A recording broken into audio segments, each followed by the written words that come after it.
Hi, everybody. Welcome to another edition of Wednesday Sound Bites. That's bites with a Y because we look for sound bites with an I. Here at the Proactive Business Network, I'm Jimmy Young, and joining me in studio today are two very special brothers. They are heart transplant survivors, and they are both heart brothers, and they are Bob Romer and Pat Sullivan. Guys, thank you so much for coming in today. You're welcome. And I'm guessing after you both have survived the heart transplant, you're just happy to be anywhere every day. Is that how you look at things at this point? Oh yeah, totally different look on life. That's for sure.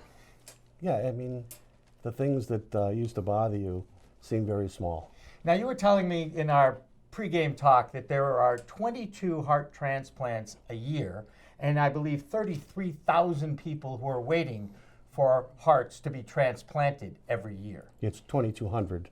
2,200, what did I say, 22,000? Yeah, 22. 2,200 per year for heart transplants and 33,000 on a wait list. In America, yes. In America, that's why I wrote that down. Thank you for correcting me, I appreciate that. Tell me a little bit about your experiences and how you guys met, because that alone is an interesting story. Yeah, we actually met in rehab. We both had received our LVADs, or left ventricular assist devices, and we met for a very short time initially. Pat had to leave the room. For medical reasons, he needed his own room.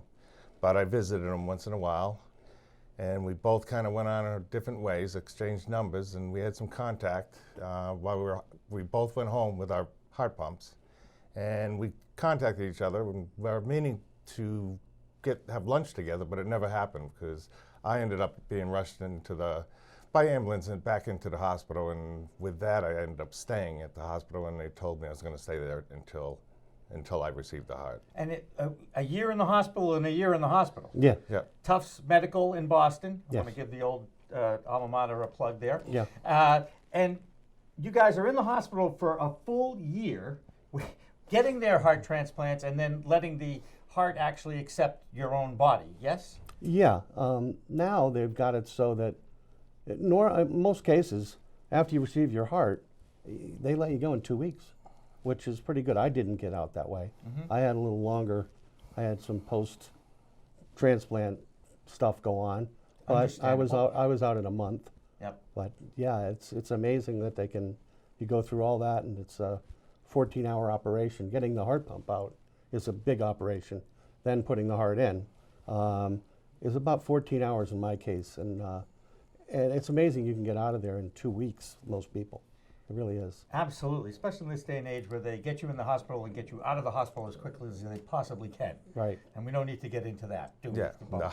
health insurance. And No. all that. No, we don't want to talk about that. But we do want to talk about your foundation, the HeartBrothers Foundation, and you can find out more at heartbrothersfoundation.org.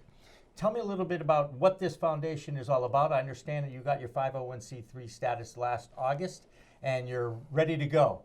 Yeah, what we did is we spent a year together in the hospital, and we decided we saw families really struggling emotionally, financially, and along with ours. And we said if we get out of this hospital, we're going to give back.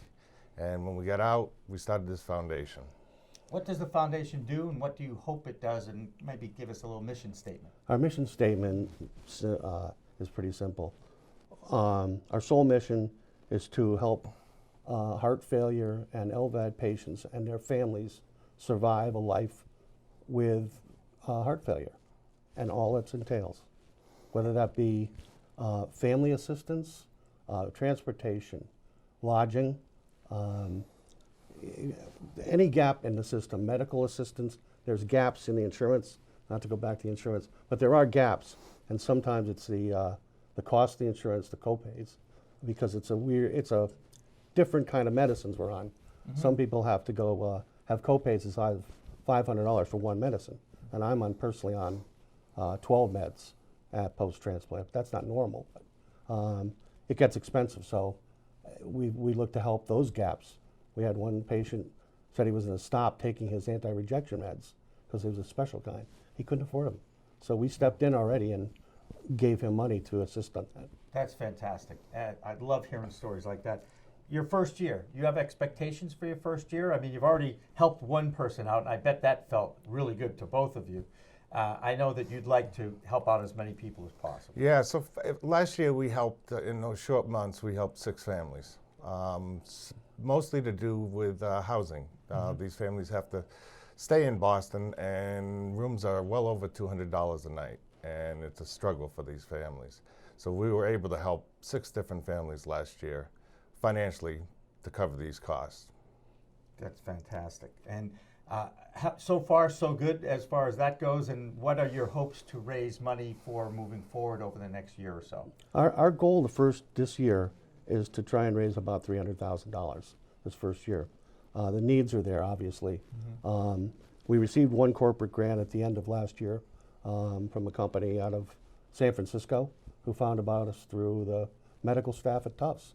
And if you look on our website, you'll see the board of directors is, right now it's Tufts-centric, but the head of the whole transplant program has agreed to be on our board, and I think it's the only board he's said yes to.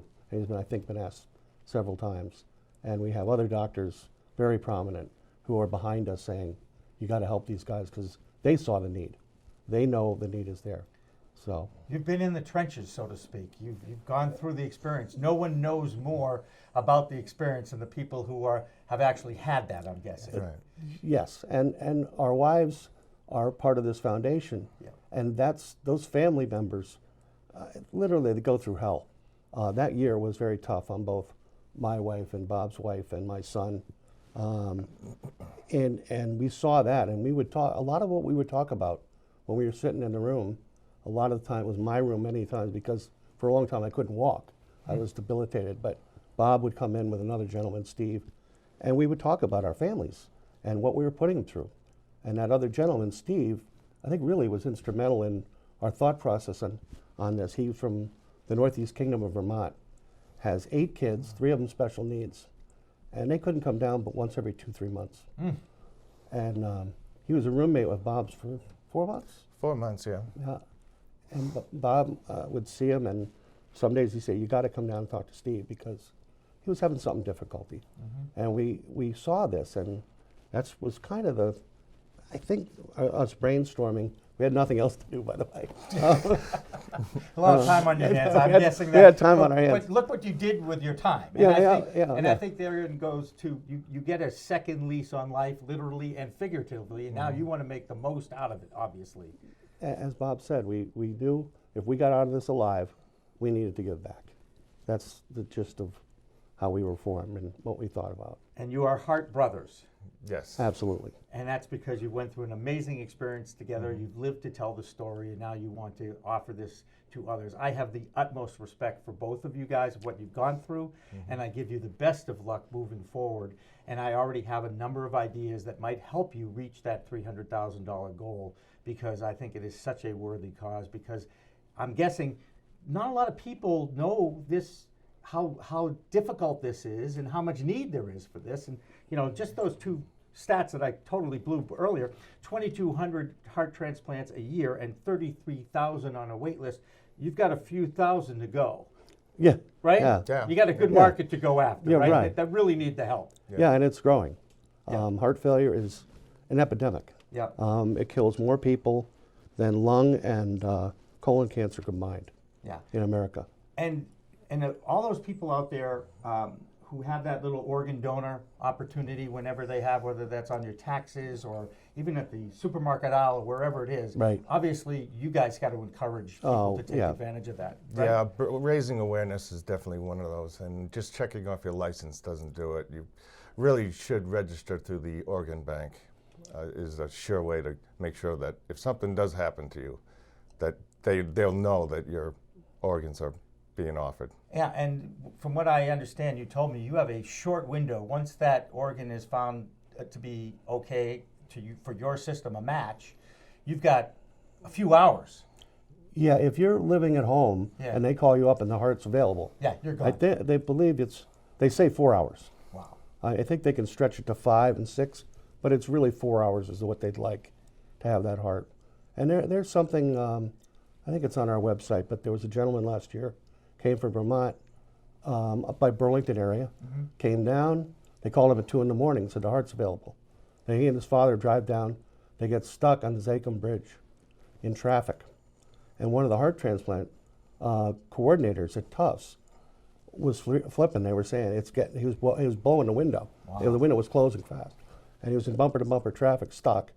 And she got the smart enough to call the state police. Absolutely, 100%. And the state policeman, it was in the Globe, and Yep. The state policeman happened to have people with heart failure in his family.